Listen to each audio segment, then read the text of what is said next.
orang-orang ini saya pikir tidak perlu lagi ada persidangan selanjutnya. Ketika tuduhan mereka tidak terbukti, saya minta orang-orang ini harus segera dijeblosin ke penjara. Karena memang orang-orang ini malas hidup merdeka, bosan bebas. Sekali-sekali mereka itu ditegasin. Sekali-sekali mereka itu didisiplinkan agar tahu adab, agar tahu moral, agar hidupnya itu tidak semata-mata untuk menghasut dan memprovokasi rakyat Indonesia. Hai teman-teman, ternyata di sini ketika Roy Suryo berkomunikasi langsung, ngobrol langsung dengan kuasa hukumnya Pak Jokowi, pengacara Pak Jokowi, di sini Roy Suryo pucat teman-teman, gelagapan ketika daripada pengacaranya Pak Jokowi akan bertindak secara hukum, dan salah satunya saya rasa Roy Suryo masuk di linknya tuh, masuk dalam kantongnya juga. Nah, di situ Roy Suryo mulai pucat dan gelagapan. Kenapa dan mengapa? Sebagaimana yang telah kita ketahui bersama teman-teman, bahwasanya selama ini Roy Suryo ya sudah masuk ke jebakan yang namanya Undang-Undang UTE. Kayak debat sama orang gila nggak akan selesai. Debat sama orang bodoh itu kita nggak akan selesai.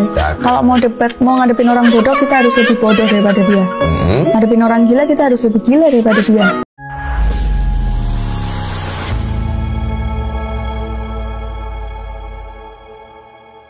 Assalamualaikum warahmatullahi wabarakatuh, saudara-saudaraku sebangsa dan setanah air, dimanapun kalian berada, semoga kalian selalu dalam kondisi sehat walafiat ya.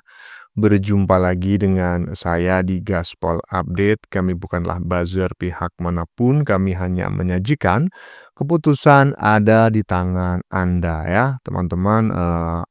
Ini ada video yang menurut saya cukup menarik, yakni lagi-lagi tentang si Roy Panci ya, dan juga Mbah Egy yang hingga kini masih sangat rajin menuduh ijazah Jokowi palsu ya, meskipun saat ini sekumpulan orang dungu itu sudah mulai tiarap dan kepecirit.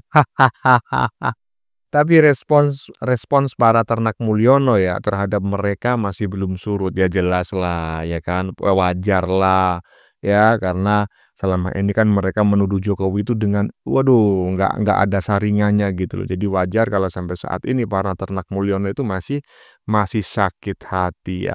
Terbaru teman-teman ya, Kristian Oni meminta Roy Panci dan kawan-kawan ya segera ditangkap dan dijebloskan ke penjara setelah semua tuduhan yang mereka sampaikan selama ini tidak bisa dibuktikan di muka hakim. Mantap, saya sependapat ya. Agar tidak ada lagi manusia-manusia mulut busuk yang suka memprovokasi, mencaci, memaki, bahkan memfitnah orang lain dengan ya seperti itulah ya kan, kita tahu sendirilah. Dan mereka juga suka memprovokasi gitu kan, memprovokasi orang-orang dengan intelektual di bawah rata-rata ya kan, dimanfaatkan, diperalat buat demo, teriak-teriak di pinggir jalan hanya dikasih sepotong lontong. Kasihan kali ya.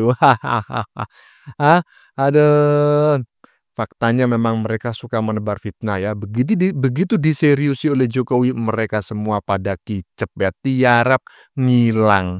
Nah, bagaimanakah videonya dan bagaimanakah respon netizen? Mari kita tonton bersama, kemudian mari kita komentari bersama di bagian akhir video. Ini dia. Orang-orang ini saya pikir tidak perlu lagi ada persidangan selanjutnya. Ketika tuduhan mereka tidak terbukti, saya minta orang-orang ini harus segera dijeblosin ke penjara. Karena memang orang-orang ini malas hidup merdeka, bosan bebas. Sekali-sekali mereka itu ditegasin. Sekali-sekali mereka itu didisiplinkan agar tahu adab, agar tahu moral, agar hidupnya itu tidak semata-mata untuk menghasut dan memprovokasi rakyat Indonesia. Sepakat dengan apa yang disampaikan oleh Bung Kristian Oni ya. Jebloskan ke penjara, udah itu ya, yang krisis moneter itu, yang mengaku sebagai ahli digital forensik, ternyata keahliannya abal-abal, cuma pakai aplikasi. Kalau pakai aplikasi semua orang di seluruh dunia pun bisa, apalagi saya yang setiap hari ya kerja dengan komputer, gampang kali kalau menggunakan aplikasi, apalagi AI ya, apalagi si Roy Panci itu abal-abal itu, jebloskan aja semua. Saya sependapat dengan Bung Kristian Oni. Lanjut. Kayak debat sama orang gila nggak akan selesai. Debat sama orang bodoh itu kita nggak akan selesai. Kalau mau debat, mau ngadepin orang bodoh, kita harus lebih bodoh daripada dia. Ngadepin orang gila, kita harus lebih gila daripada dia. Nah, aku nggak mau lebih bodoh dan lebih gila daripada orang itu. Jadi aku mau untuk diam. Sudah denger nggak teman-teman semuanya? Kalau ingin debat sama orang gila ya kan, nggak akan selesai karena kita harus ikut gila ya kan. Ibaratnya kita itu harus menyamakan frekuensi. Kalau frekuensi kita terlalu tinggi, nah sementara si bodoh itu frekuensinya rendah, nggak mungkin lah kita meminta si bodoh untuk menaikkan frekuensinya, nggak bisa. Yang bisa adalah yang si pinter kita yang frekuensinya lebih tinggi harus diturunkan. Intinya seperti itu. Nggak ada selesai-selesainya berdebat dengan orang bodoh bin dungu bin koplak gitu ya. Udahlah ya, penjara aja lah orang-orang macam kayak gitu. Lanjut. Bisa nyanyi? Coba nyanyi. Indonesia tanah airku, tanah tumpah darahku. Salah tanah airku. Ayo. Yuk, ambil ke satu lagi. Suaranya bagus sekali. Enggak, saya itu bagus sekali. Syahrini kalah. Aduh, Syahrini ya. Kalau ini sih Syahrenol mungkin ya, karena laki-laki ya. Kalau Syahrini itu kan perempuan. Tapi kalau Syahrenol itu laki-laki ya. Kita sambit ya mantan Menteri Pemuda dan Olahraga, mantan Menteri Telekomunikasi dan Informatika, dan juga seorang ya maling panci, Syahrenol. Lanjut. Apakah Egy Sujana itu benar-benar ditangkap? Tonton video sampai selesai ya, biar paham. Egy Sujana Mastel SHMSI tidak bisa mengawal, membersamai, dan ada bersama-sama dengan kita. Ini tentu saja sudah kami sampaikan secara jelas bahwa bagian dari resiko profesi. Ya, kita, Profesor Dr. Egy Sujana, kita saling bertanya sesama kita. Di mana ini Bang Egy yang sebagai inisiator agenda untuk kita mendatangi UGM dan Jokowi langsung? Baru sekarang terjawab di perjalanan pulang kita. Ternyata beliau ditahan. Bang ini ditahan. Kamu mau di-AL. Saya bilang udah pasti pulang. Saya bilang ini ditangkap Pak. Saya bilang itu ditangkap Pak. Nah, menurut saya teman-teman jangan percaya dengan segerombolan makhluk ini ya. Makhluk seperti mereka ini kalau di Indonesia cuman bisa bikin gaduh, tidak bermanfaat. Mendingan ke Kamboja aja tuh. Pasti bisa bermanfaat di sana atau dimanfaatin. Nah, ternyata buktinya apa coba? Pada tanggal 19 April tahun 2025, Pak Dasko bertemu dengan Egy Sujana dan juga dari Bupati Lahat untuk menggarap industrialisasi di Kabupaten Lahat. Sebagai tahap awal, uji coba akan dilakukan di lahan seluas 100 hektar pada tahun 2025. Adapun targetnya di 2026 yaitu seluas 2.500 hektar. Dan di sela pertemuan mereka juga sudah mendapat persetujuan dari Bapak Presiden Prabowo Subianto melalui video call. Tujuan pembangunan proyek literasi desa di Lahat untuk mendorong percepatan pembangunan desa dan meningkatkan kualitas hidup masyarakat. Literasi desa juga bertujuan untuk membangun perspektif publik tentang pentingnya transparansi dan akuntabilitas. Nah, pada tahun 2025 ini, Kabupaten Lahat Sumatera Selatan sudah menerima transfer dana desa sebesar 271 miliar. Dan alokasi dana desa pada tahun 2025 terdiri dari 69 triliun yang dihitung pada tahun anggaran sebelumnya dan 2 triliun yang dihitung pada tahun berjalan. Nah, ternyata Egy Sujana ini yang selalu berkoar-koar akan menggeruduk UGM dan juga rumahnya Pak Jokowi di Solo tentang tuduhan ijazah palsu. Ternyata Egy Sujana sendiri malah tidak berangkat karena Egy Sujana lebih memilih proyek senilai 69 triliun daripada ikut datang ke Solo. Dan yang dijadikan tumbal adalah para lansia-lansia yang kemarin datang ke Solo. Sebenarnya waktu ke Solo kemarin itu yang mengkoordinir siapa? Nah, setelah pulang dari Solo kok kalian di dalam bus malah ngegibah yang katanya Egy Sujana itu tertangkap. Padahal rombongan lo tertinggal satu tuh, kasihan tuh.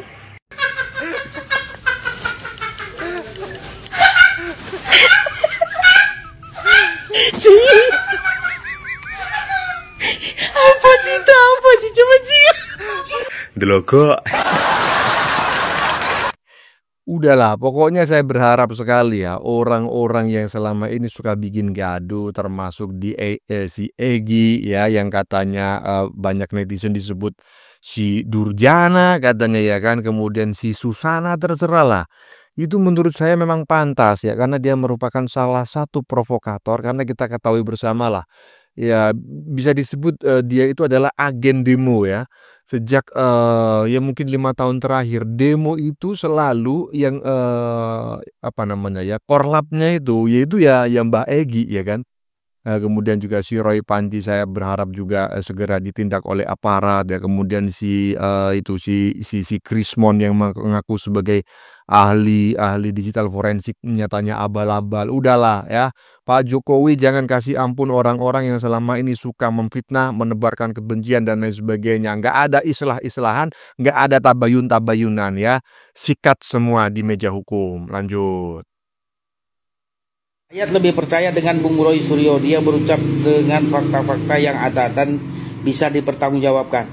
Rakyat yang mana yang lo maksud? Kami rakyat, saya rakyat. Saya tidak percaya dengan ucapan mereka. Ya. Tidak percaya sama sekali, ya. Cuman ente aja yang percaya. Dan ini ya, dengarkan baik-baik. Orang yang percaya dengan ucapan Roy Suryo, Egy Sujana, Amin Rais itu orang setengah sinting kalau saya bilang. Berarti termasuk Anda setengah sinting. Ya. Roy Suryo menyatakan dengan fakta-fakta yang ada, berbicara gitu ya. Fakta apa? Jelas-jelas faktanya dia itu penyebar berita bohong alias hoax. Seharusnya Anda cari tahu dulu, benarkah ucapan dia? Ya, kenapa dia bisa seperti itu? Itu baru manusia sehat. Anda berhijab, ya. Orang berhijab, ya, rata-rata itu pintar-pintar. Nggak suka dia menyebar berita bohong. Ikut-ikutan tuh nggak benar. Ikut-ikutan yang nggak benar itu dia nggak mau. Mengikuti orang yang salah tuh nggak mau orang berhijab. Malah sekarang kebalikan, orang yang nggak berhijab pola pikirnya bagus, ya. Isinya itu manusiawi semua. Anda yang berhijab tapi isinya ajaran setan semua, ajaran iblis. Ya, ini saya up komentarnya ya menjadi sebuah video. Begini dia, ya. Roy Suryo akan mempertanggungjawabkan. Iya, lihat aja nanti, nggak lama lagi. Kalau bisa, ini saran saya, Anda juga buat video soal ijazah Pak Jokowi. Buatlah seperti Roy Suryo berucap, ya. Menurutmu dia kan benar kan? Coba ikuti dia dengan cara Anda buat video. Itu baru keren. Kalau masih di kolom komentar nggak keren. Kalian semua yang mendukung Roy Suryo, Amin Rais, ya, siapa saja, silahkan kalian buat video. Itu baru kalian manusia. Kalau nggak usah jadi manusia. Karena yang namanya manusia itu ya punya prinsip. Kalau memang menurutmu dia itu benar, mereka benar, ayo buat seperti yang mereka buat. Itu baru keren. Jadi nanti ada kawannya, kawan Roy Suryo, ya. Oke. Pak Jokowi 2 periode sudah membangun Indonesia dari Sabang sampai Merauke. Setidaknya ya, nggak bisa balas budi kita ini rakyat. Jangan menghina, menghujat. Orang baik jangan dihina, dihujat. Karena dia sudah membangun Indonesia. Coba dulu bandingkan sebelum Pak Jokowi menjabat. Kampungmu, tempatmu itu, jalan mungkin banyak yang rusak. Lampu nggak terpasang. Dengan adanya Pak Jokowi 2 periode, ya, dana dari pusat turun ke desa, dibenahin desa yang masih semeraut. Lampu dipasang, kita mau kemana-mana gampang, ya gampang kita mau kemana-mana. Dan bukan itu aja, mungkin salah satu keluargamu penikmat bansos, disalurkan oleh pemerintah di masa kepemimpinannya Pak Jokowi, ditandatangani, keluarlah 3-6 bulan sekali, keluargamu ikut menikmati. Terus hari ini lo menjelek-jelekkan orang yang sudah berjasa untuk bangsa ini. Coba, manusiakah Kak? Manusiakah Anda? Di dalam Islam itu tidak seperti itu. Yang kita pakai hijab, coba sesuaikan dengan yang kita pakai, itu baru muslimah yang baik. Ya, malu muslimah lain. Muslim lain tuh malu kalau melihat ada seorang muslimah itu seperti ini. Bukan saya ceramahi, tidak, ya. Manusia itu diciptakan oleh Allah Subhanahu wa taala itu lebih mulia daripada makhluk ciptanya yang lain. Ya, coba bandingkan manusia dengan binatang. Binatang tuh nggak punya pikiran, manusia punya. Makanya manusia itu punya kelebihan daripada makhluk ciptaan Allah yang lain. Dia bisa berpikir. Coba bandingkan diri Anda sama seekor anjing aja. Anjing itu coba lapar kasih makan. Tahu dia cara membalas budinya. Caranya seperti apa? Orang yang memberi dia makan pergi dari rumah. Dia tanpa disuruh, dia mau menjaga rumah yang memberi dia makan. Lah masa Anda ya sudah dibantu oleh pemerintahannya Pak Jokowi. Pak Jokowi lah katakan sudah berbuat baik untuk kita, untuk Anda lah, untuk keluarga Anda. Masa Anda tega seperti itu? Di mana akalmu? Cobalah dulu. Kalau ditanya, kau selaku apa di pemerintahan? Oh, aku hanya rakyat. Posisikan dirimu selaku rakyat. Rakyat sebagaimana semestinya. Mendengar sesuatu yang belum tentu benar adanya, coba dulu telisik. Kalau berita itu ada, jangan baca judulnya aja. Baca berserta isi-isinya, itu baru manusia sehat. Kalau enggak sehat ente. Oke, Mbak Bro. Salam hormat. Sesama muslim itu wajib memberitahu. Ya. Kalau mau dengar, nggak mau silakan, nggak apa-apa. Satu, jangan ikuti orang yang tak benar. Jangan mendukung orang yang salah. Dukunglah orang yang benar, yang baik. Jika kau mendukung orang yang baik dan yang benar, maka surga menantimu di depan. Bukan saya sok ceramah, tidak. Jangan ikuti orang yang suka teriak sana teriak sini, ya, yang hanya bermodalkan hijab, jubah, ya, dan yang hanya mengaku-ngaku, cuman modalnya mengaku-ngaku juriya baginda Rasulullah. Katakan sajalah kaum Monaslimin itu, jangan ikuti itu orang-orang seperti itu, sesat, ya. Oke, salam hormat sesama anak bangsa, apalagi muslim kan, muslimah ya, kaum muslimin dan muslimat dimanapun berada. Saya muslim, wajib memberitahu. Jika mau didengar, enggak juga nggak apa-apa, saya nggak maksa. Oke. Assalamualaikum warahmatullahi wabarakatuh. Saya tertarik teman-teman ya dengan pernyataan netizen yang ditulis di badan video Babang barusan, Abang baju merah yang barusan komentarnya cukup panjang. Coba saya bacakan lagi ya. Rakyat lebih percaya sama Bung Roy Suryo. Dia berucap dengan fakta-fakta yang ada dan bisa dipertanggungjawabkan. Dipertanggungjawabkan di mana? Dipertanggungjawabkan pakai apa? Dia membedah itu, menyimpulkan bahwa fotonya Jokowi itu bukan foto Jokowi ya kan, melainkan foto Dumanto begitu ya. Itu mempertanggungjawabkannya di mana? Pendekatannya pakai apa? Orang dia menganalisisnya dengan sebuah aplikasi. Ya kalau aplikasi semua orang bisa gitu ya. Bisa lah. Semua orang bisa, dan aplikasi itu nggak bisa dijadikan dasar mutlak begitu loh. Ya, tingkat keakuratannya walaupun 100% match itu sebetulnya ya nggak 100% gitu loh. Aduh, Yang mana fakta-fakta yang ada dan bisa dipertanggungjawabkan ya. Ini menurut saya salah satu orang yang sudah tercuci otaknya ya, dan menganggap si Roy Panci itu seorang ahli, padahal abal-abal ya. Lanjut. Sudah dipastikan ijazah yang ditunjukkan kepada wartawan itu ijazah palsu. Dari Pak Ustadz sekarang terbitlah kakek tua ini, yaitu Reza Fadilah. Astaga ya Tuhan, sampai sebegitunya loh mereka menyerang Pak Jokowi dengan isu ijazah palsu. Mereka ini terbuat dari apa sih hatinya sampai sebegitunya mereka mengatakan hal-hal yang tidak benar tentang Pak Jokowi. Ini gerombolan-gerombolan sakit hati semua ini, barisan sakit hati semua ini. Keberadaan mereka ini tidak lebih dari menjadi benalu dan beban di negara kita.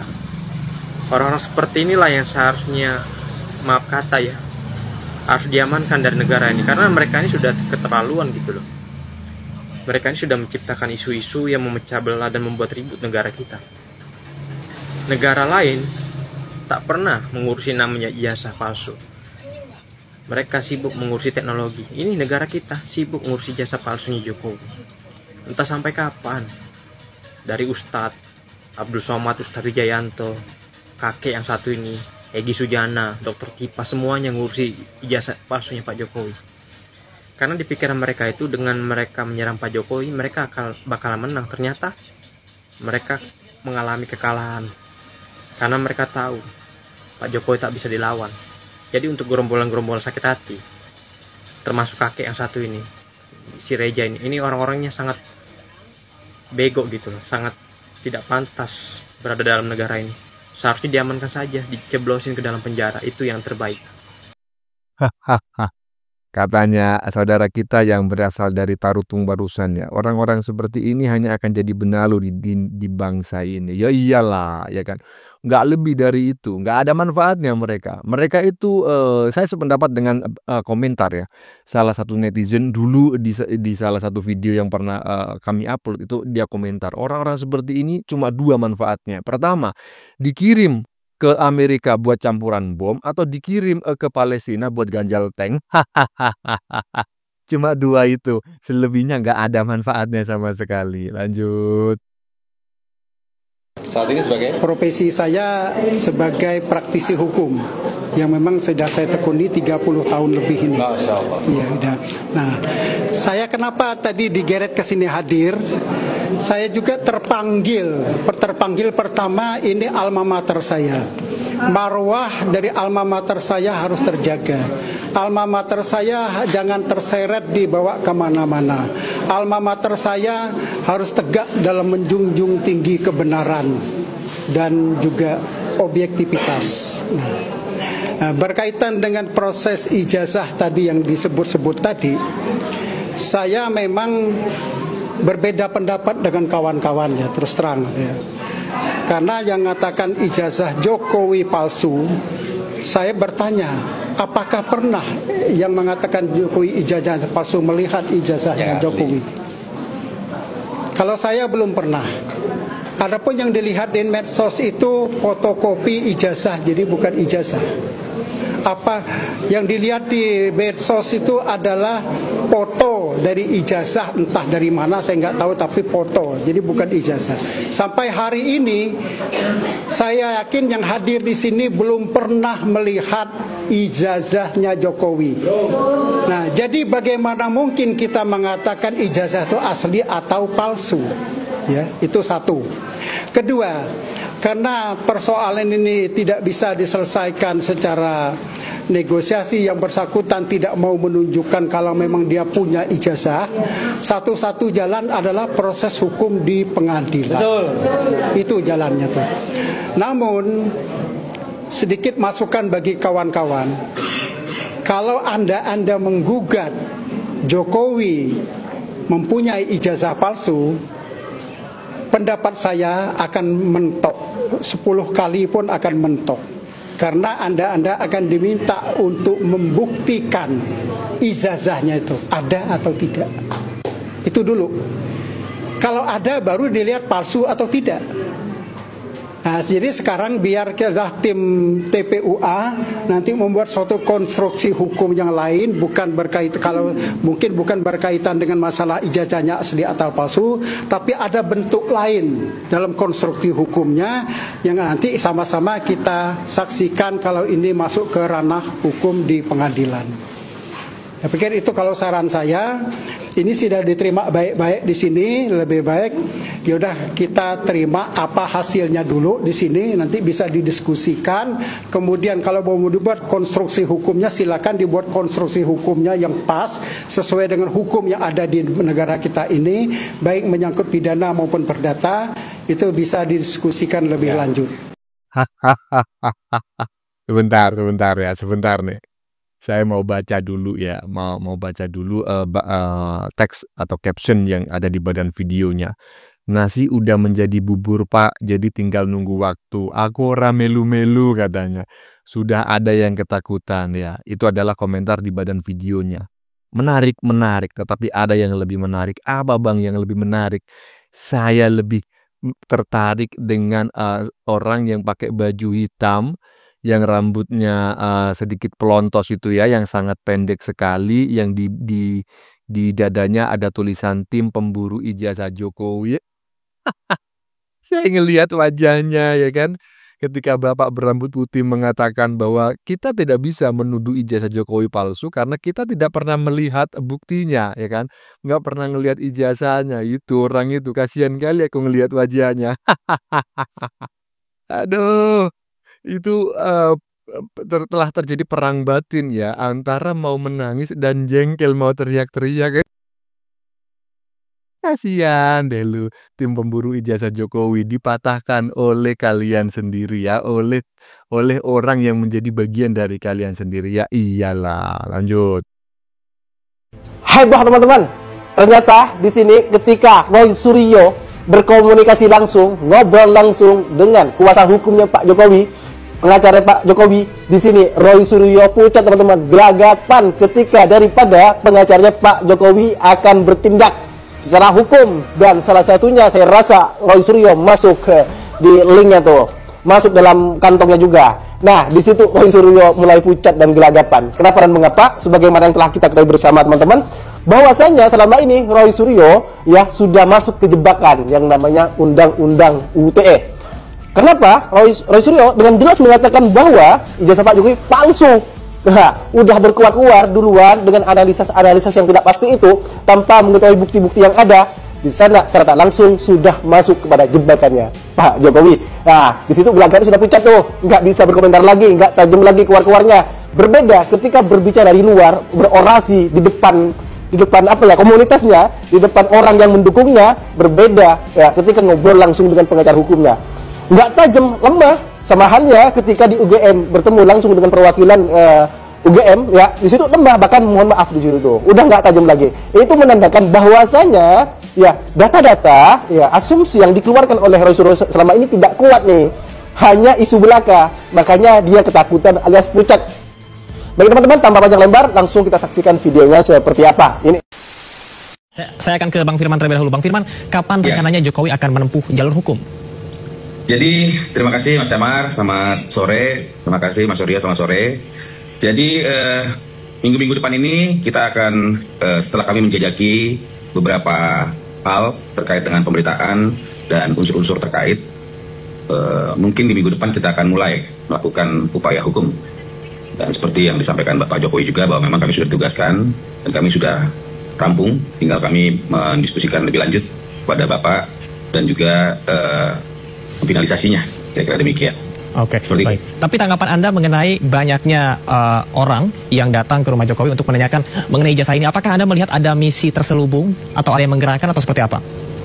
Jadi sebenarnya kalau memang datang ke rumah Bapak dalam rangka bersilaturahmi, kita sudah saksikan ya, beliau menerima semua dengan senang hati, dan khusus untuk perwakilan yang ingin beraudiensi mengenai ijazah juga sudah ditemui semuanya seperti itu. Dan jika masih terus juga menggaungkan isu-isu fitnah yang mana Bapak sudah sampaikan, ini fitnah, ini pencemaran nama baik ini, tentu sebenarnya kita sudah dapat, hanya kami belum bisa menyampaikan secara terbuka, tetapi kami sudah bisa dibilang 90% 5% rampung ya, untuk kita bisa melakukan upaya hukum seperti yang disampaikan oleh prinsipal kami. Oke, baik. Saya akan ke Bung Roy. Bung Roy, Anda ini menjadi salah satu tokoh yang juga turut hadir langsung ke UGM, kemudian juga ada banyak hal yang Anda sampaikan kepada awak media. Apa pandangan Anda dan apa dasar atau kecurigaan Anda terhadap ijazah dari Jokowi? Nah, sebenarnya wajar saja. Jadi masyarakat itu kan cinta Republik ini, kemudian cinta masyarakat yang memang dulu pernah menjadi tokoh, apalagi memimpin Republik ini selama 10 tahun, gitu ya. Dan kemudian ketika ada sinyal atau ada juga masyarakat banyak berbeda di sosial media, kemudian sempat juga UGM itu waktu itu kan dimulai dari skripsi, sempat juga menunjukkan Pak Sunarta di kanan itu kan menunjukkan ke depan dia. Ketika menunjukkan, nah kayak gini, ketika menunjukkan kan mirip ketika tadi Jokowi sempat katanya menunjukkan ke depan media nggak boleh dipotret. Nah ini saya senyum saja tuh lihatnya ya gitu. Karena apa? Karena sebenarnya ketika Sigit Sunarta dulu dekan kehutanan dan juga menunjukkan itu masih dipotret, ya itu skripsi waktu itu.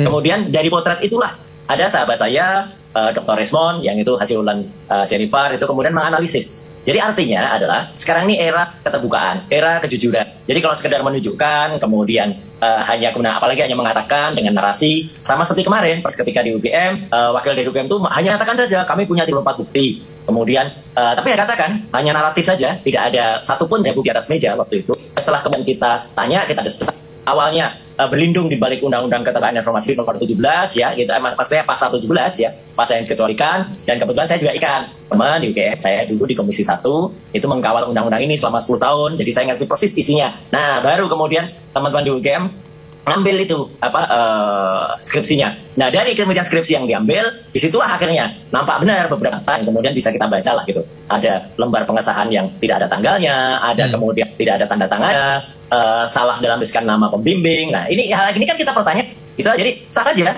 masyarakat tanya. Demikian juga dengan ijazah. Ketika kemudian dikatakan ini hak, tidak ada hak, ya kita hormati statement mengatakan begitu. Tapi ingat gitu, sebagai pejabat publik siapa saja boleh saja kemudian mempertanyakan, apalagi setelah Dewan Pengarah di Danantara kan, itu kan juga dengan uang rakyat itu dibangun kan gitu, kan ada kewajiban kemudian apalagi yang namanya skripsi, apa yang namanya ijazah, itu kan sebenarnya hak publik gitu untuk mengetahui. Kita contoh saja wapres kita yang sempat belajar di negara Belanda, itu kan bahkan ijazahnya dipasang di sana gitu loh, dengan bangganya beliau memamerkan ijazah. Jadi sebenarnya belajar dan saja sebelum ini di tahun yang lalu misalnya Firman, misalnya Pak Jokowi itu dengan gayanya Pak Jokowi kan sebenarnya santai aja gitu. Nah, nggak ada apa-apa gitu. Ini loh ijazahku. Udah saya kira nggak akan ada yang ribut-ribut, nggak ada yang santai. Nah, tapi ketika kemudian itu nggak ada ya mengguling lah ini. Jadi saya kira persoalannya hanya soal ketika kemudian ada keinginan masyarakat bertanya, kemudian tidak muncul, kemudian ketika tidak muncul kan sedikit agak ditutupi. Ketika kemudian UGM kemarin juga sikapnya, waduh, agak menurut saya di pintunya ditutup-tutup di mana-mana, itu kan malah masyarakat menimbulkan pertanyaan. Jadi saya kira itu aja. Jadi ada keingintahuan yang kemudian tidak terjawab dengan itu. Ya, itu aja untuk sebenarnya memenuhi keingintahuan masyarakat, silakan Bung Firman, tanggapan Anda seperti apa? Ya, jadi keinginan tawan itu sebenarnya kan sudah sangat clear, sudah sangat jelas berkali-kali pihak universitas sudah menyampaikan bahwa Bapak adalah mahasiswa Fakultas Kehutanan Universitas Gadjah Mada dan sudah memenuhi kriteria dan lulus sesuai dengan Tridharma Perguruan Tinggi. Adapun tidak bisa Bapak melayani semua keingintahuan orang, dan apalagi tidak ada kewajiban Bapak untuk melayani semua itu seperti itu. Tinggal orang yang tidak puas ini apakah harus melakukan fitnah dengan menyampaikan bahwa ijazah Bapak itu palsu walaupun sudah diverifikasi, diklarifikasi dan konfirmasi. Apakah memang ingin terus debat kusir dan mengatakan bahwa saya benar, Bapak salah? Jadi saya bingung nih melihat pola pikirnya. Ada orang menuduhkan suatu hal palsu tetapi tidak menunjukkan kepalsuannya walaupun sudah diverifikasi dan bilang asli, tapi malah ingin sebaliknya menanyakan, tunjukin dong. Hari ini sudah ditunjukin. Hari ini sudah ditunjukin ke khalayak ramai bahwa itu ada dan asli. Seperti yang mungkin kemarin sampaikan bahwa ijazah itu diserahkan kepada yang lulus, kan? Sudah ditunjukkan sama Bapak. Dan hari ini sudah terang benderang sebenarnya. Namun karena sudah kita sampaikan beberapa kali, kita sudah mencermati, kita sudah diminta untuk menjajaki upaya hukum terkait itu, terkait fitnah, pencemaran nama baik, seperti itu kan, Undang-Undang ITE, maka kita sudah ya bisa menyimpulkan lah saat ini. Saya rasa demikian. Oke, Bung Roy, nampaknya dari Bung Firman ini sudah cukup pembuktiannya. Tanggapan Anda seperti apa? Ya apa-apa, ya hak dari teman dan kemudian juga kuasa hukum kita hormati aja gitu. Jadi artinya kan dalam rangka pembuktian kan pasti akan ada level sampai ke level pembuktian. Ini yang sebenarnya ditunggu oleh teman-teman tim pembela umat aktivis kemarin ya gitu. Karena berkali-kali ada persidangan ya sampai dengan 3 kali, baik itu yang ada di Jakarta maupun yang ada di Jawa Tengah waktu itu, yang kemudian bahkan sampai ada saudara kita Bambang Tri dan juga kemudian Gus Nur itu kemudian malah dibalik ya gitu dengan tuduhan menyebarkan kebenciannya, itu kan belum sampai sidangnya kepada uji materi profesinya gitu, belum sampai mati membenik apa ada ijazah. Nah kalau sekarang kemudian sudah ada dan diakui itu ada ijazah yang bagus, saya senang. Jadi kita tidak kemudian harus memperbincangkan hanya fotokopi yang tidak jelas apanya, atau hanya lembar foto dari yang disebut foto ijazah yang diberikan oleh kader PSI ya gitu oleh si Ansar itu ya. Itu kan kalau nanti misalnya ada Pak Jokowi sendiri membawa itu ke persidangan, ini loh ijazahnya, plak itu dudukkan di depan hakim, nanti ada, menurut saya memang perlu ada tim independen gitu ya yang kemudian juga menguji atau memeriksa, karena temuan dari Dr. Resmond misalnya ya gitu yang mengatakan kalau itu fotonya tidak benar, hurufnya adalah font baru gitu, itu saya kira juga perlu kita cermati, kita hobi juga. Jadi nanti diingat saja. Jadi saya kira bagus kalau memang ada ya apa istilahnya level yang lebih tinggi, sehingga dengan demikian ya semua dihadirkan di depan hukum. Saya kira itu. Jadi ya kita hormati semua. Ya, Bung Roy, dalam audiensi yang sempat dilakukan, Anda ini sempat memperlihatkan skripsi Jokowi. Apa sebetulnya yang temuan ataupun juga keanehan-keanehan yang Anda lihat dari dokumen tersebut sehingga Anda juga mendesak UGM untuk melakukan pembuktian juga? Iya, jadi sebenarnya skripsi seseorang itu wajarnya ya itu diserahkan dengan lengkap ada tanda tangannya. Kalau misalnya dosen pembimbing, kemudian ada dekan, kemudian sebelumnya ada dosen uji itu tidak ada tanda tangannya sama sekali, ya itu aneh kalau itu kemudian disebut sebagai itu bisa lulus gitu loh. Apalagi dapat banyak temuan misalnya ada huruf-huruf yang itu hurufnya ditengarai itu hal baru. Bahkan kemarin ada temuan baru lagi maupun ketika UGM ditunjukkan lagi satu contoh skripsi yang katanya skripsi tapi ternyata salah ketik juga di situ. Ada penulisan tesis, padahal tesis itu bukan untuk S1, tesis itu untuk S2. Jadi ini yang kemudian membuat kami, ini dari sisi lainnya, kami seluruh alumni UGM itu merasa sedih gitu loh, merasa kemudian kenapa UGM, kalaupun ini benar, bisa meloloskan seorang mahasiswa yang itu dengan skripsi yang seperti itu. Itu kan nggak lolos itu, apalagi dengan adanya penulisan beberapa nama yang sama. Jadi akhirnya temuan-temuan itu yang kemudian bisa apa nanti, misalnya gugatan yang kemudian dilakukan yang lain, misalnya oleh Hai. Aduh Roy Panji, pucat kau ternyata. Aduh, gayamu aja ya. 99,9% itu merupakan fotonya, bukan fotonya Pak Jokowi dalam ijazah tersebut, tapi fotonya Dumanto. Inilah itulah ada pret. Mana ada kau bisa menentukan itu, Roy. Orang kamu aja nggak jelas pendidikanmu apa, ya kan, keahlianmu apa, nggak jelas ya. Orang kamu menganalisis menggunakan aplikasinya aplikasi gratisan. Diajak debat oleh tim kuasa hukum Pak Jokowi, udah pucat kan. Aduh, saya ngerti kau Roy ya. Saya bisa membaca apa yang ada dalam pikiranmu. Kamu akan berpikir begini, waduh, ini saya akan balik lagi di penjara untuk yang kedua kali. Nasi sudah jadi bubur Roy, laksanakan, ya kan? Itu konsekuensi yang harus kau tanggung. Ya teman-teman, sudah kita saksikan bersama beberapa video yang sudah kami sajikan. Tadi di bagian depan kita lihat bersama video tentang gerombolan kadrun ya yang mulai balik kanan ya, memperhalus ucapannya, mengubah redaksi tuduhannya menjadi dugaan ya kan, dan lain-lain. Ya ini mengindikasikan bahwa mereka memang selama ini cuma membacot saja ya, karena tadi kita dengar bareng-bareng bahwa di antara mereka ya justru menyebutkan bahwa mereka memang tidak pernah punya bukti ya terkait ijazah Pak Jokowi palsu, karena nggak pernah ngelihat gitu loh. Bahkan melihat ijazah Jokowinya saja itu nggak pernah. Coba bayangin, lah gimana bisa menyimpulkan sebuah ijazah asli atau palsu? Ngelihat barangnya aja nggak pernah. Aduh, dungunya kagak ketulungan. Oke teman-teman ya, bagaimana menurut kalian? Keputusan ada di tangan Anda. Silakan tulis di kolom komentar, baik Anda yang setuju maupun yang tidak setuju dengan isi konten ini. Sebelumnya saya memohon maaf ya jika dalam penyajian konten ini ada kata-kata yang menyinggung, kurang tepat penggunaannya, atau ada data yang dianggap keliru atau salah. Saya memohon maaf yang sebesar-besarnya. Kita jumpa lagi di lain video. Salam NKRI.